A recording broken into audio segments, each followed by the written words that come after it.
most prominent black slave owners in history. The history of slavery is often presented as a system of white slave owners exploiting and dehumanizing African peoples. However, it is important to acknowledge that some individuals of African descent also participated in slave ownership.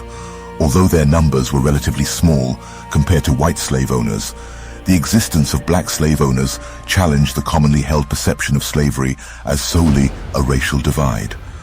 Welcome to our YouTube channel. Subscribe and let's dive in. Today, we are going to make a good awareness about the most prominent black slave owners in history. Some people were astonished to learn that black slave owners existed in the United States. While white people controlled the great majority of slaves in the United States, a tiny minority of African Americans, particularly in the South, were able to acquire or inherit slaves. Some African Americans who held slaves in the United States were former slaves who were able to buy their own and their families' freedom, while others were free people of color who inherited or purchased slaves. It is crucial to remember, however, that the vast majority of African Americans in the United States were enslaved, and that slavery was intrinsically unjust and morally wrong, regardless of the slave owner's color. William Ellison is one of the most famous slave owners in history. According to the 1860 census, in which his surname was listed as Ellison, he owned up to 68 black slaves, making him the largest of the 171 black slaveholders in South Carolina.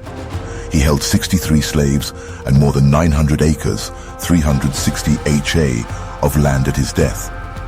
From 1830 to 1865, he and his sons were the only free blacks in Sumter County, South Carolina, to own slaves. The county was largely devoted to cotton plantations, and the majority population were slaves. Ellison and his sons were among a number of successful free people of color in the antebellum years, but Ellison's master had passed on social capital by apprenticing him to learn a valuable artisan trade as a cotton gin maker, at which Ellison became a success. He took a wife at the age of 21.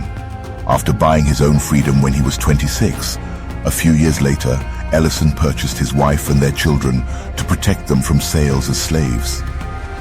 The Act of 1820 made it more difficult for slaveholders to make personal manumissions, but Ellison gained freedom for his sons and a quasi-freedom for his surviving daughter.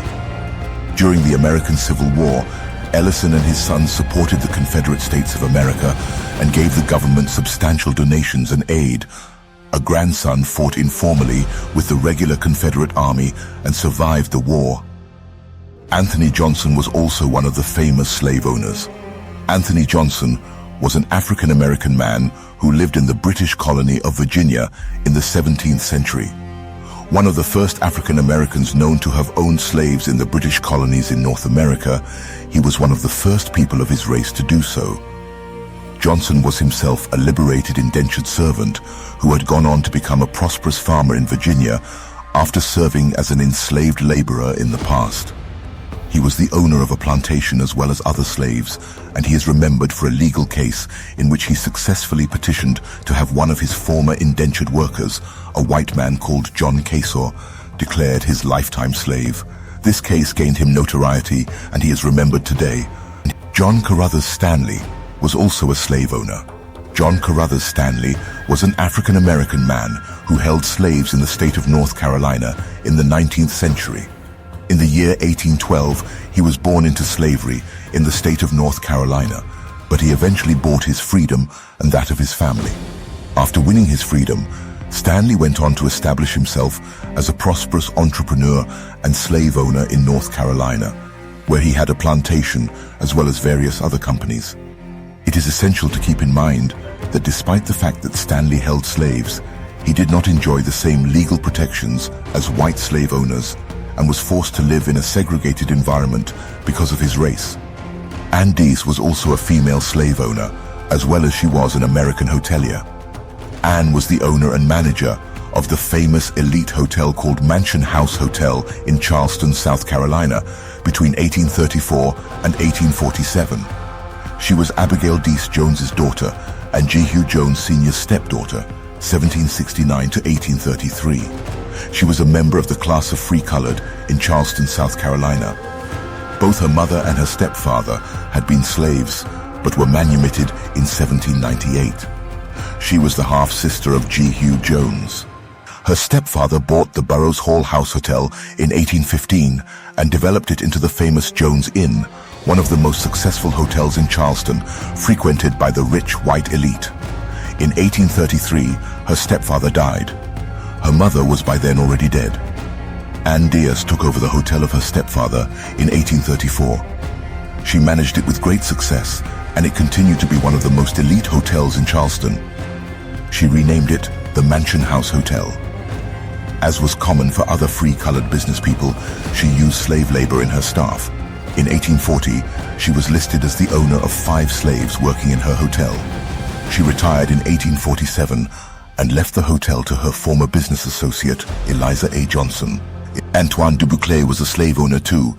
He was an African-American man who held slaves in the state of Louisiana in the 19th century. In the year 1810, he was born into slavery in the state of Louisiana, but he eventually bought his freedom and that of his family. After winning his freedom, Dubuclet went on to become a prosperous sugar farmer and slave owner.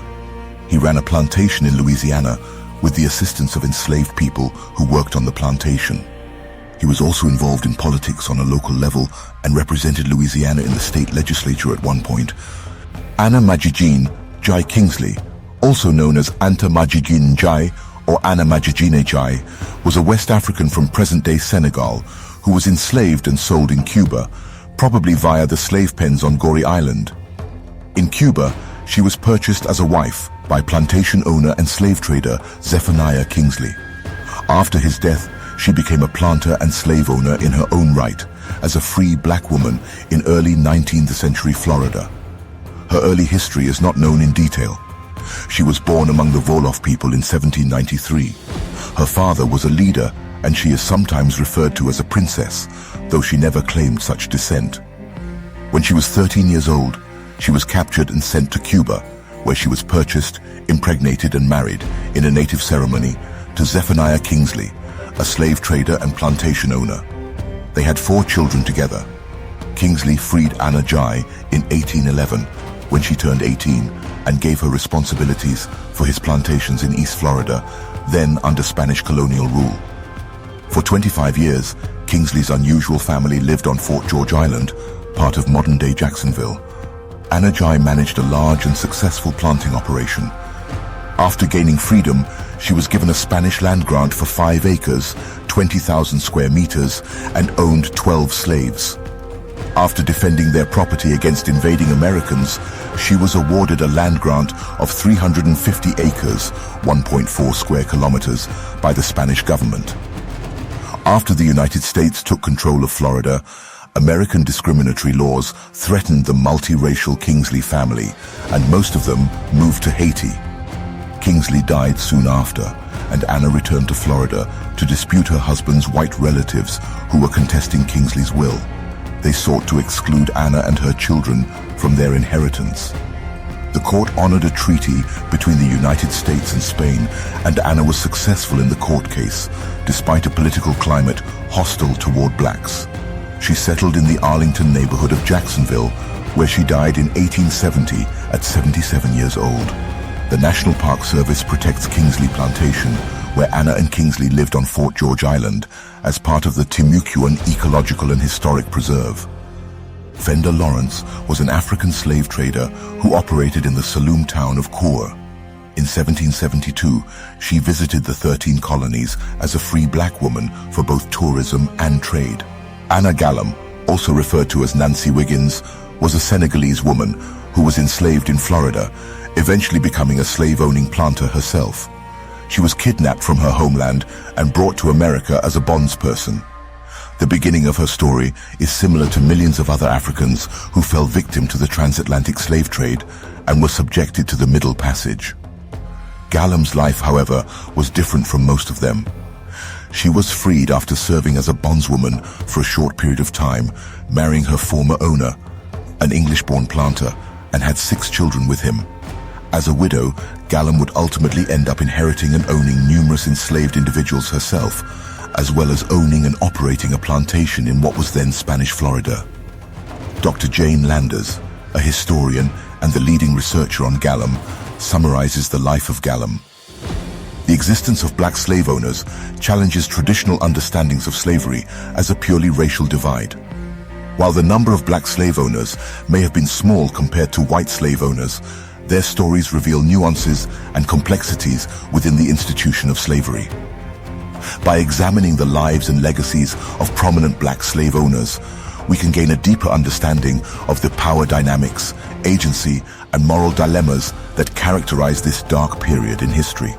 It is crucial to acknowledge and explore these complexities to ensure a more comprehensive understanding of the transatlantic slave trade and its enduring impact on society.